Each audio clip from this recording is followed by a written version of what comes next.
Biden's White House used to be airtight. Then after Biden's debate against Trump, it didn't stop leaking. So what happened that turned the White House into a sieve? Welcome to Newspeak, I'm Holly Kellum. You may remember how leaky the White House, State Department, IRS, Treasury Department, and overall federal government were under Trump. It was so bad, White House leakers even leaked about a crackdown on leaking. Well, when Biden got into office, things couldn't have been more different, at least initially. Sure, there were leaks, like when Vice President Kamala Harris complained that Biden was putting all the thorniest political issues on her plate while simultaneously complaining Biden wasn't giving her enough chances to lead, or how she created an unhealthy work environment for her staff, or when Joe Biden's former press secretary started dishing on his former colleagues at the White House after he was pushed out, or as he would say, left to pursue a career in the private sector, but those were the outliers rather than the norm. Biden's White House was so buttoned up, reporters complained no one seems to be able to dig up anything interesting. Another described it as tight as an airlock on the International Space Station. This absence of leaks has fed the press corps' hunger for a presidential press conference, a desire for him to say something, anything to fill the silence. Now, I've reported before on Biden's lack of interest in speaking to the press,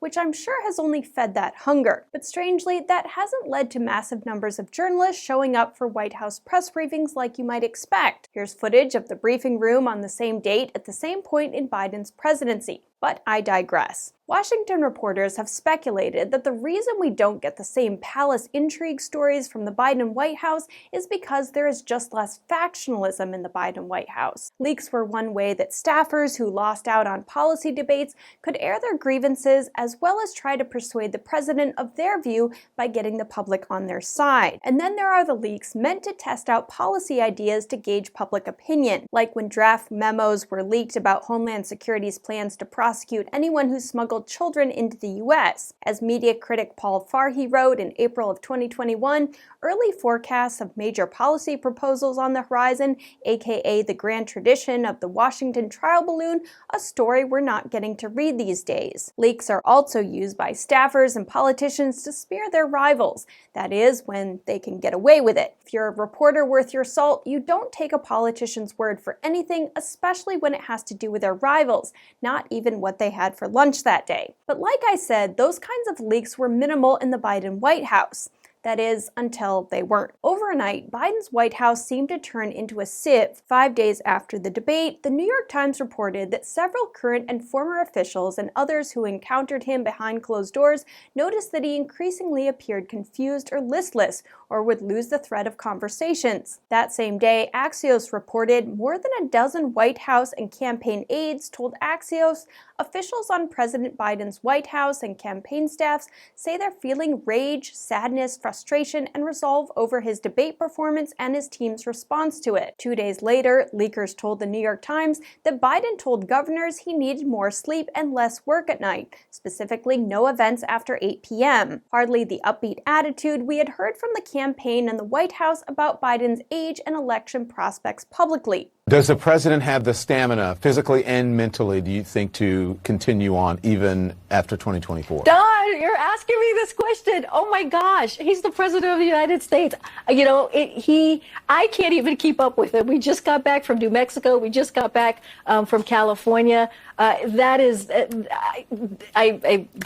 not a question that we should be even asking. Just look at the work that he does. Look how he's delivering for the American public. His Democrat allies on Capitol Hill gently leaked their attempts to convince him to drop out. Longtime Democratic ally from Maryland, Congressman Jamie Raskin, Senate Majority Leader Chuck Schumer, House Minority Leader Hakeem Jeffries, and several others. It got so bad that former Democrat House Speaker Nancy Pelosi went on Morning Joe to warn Democrats about leaking to the media or going public about their pressure campaigns.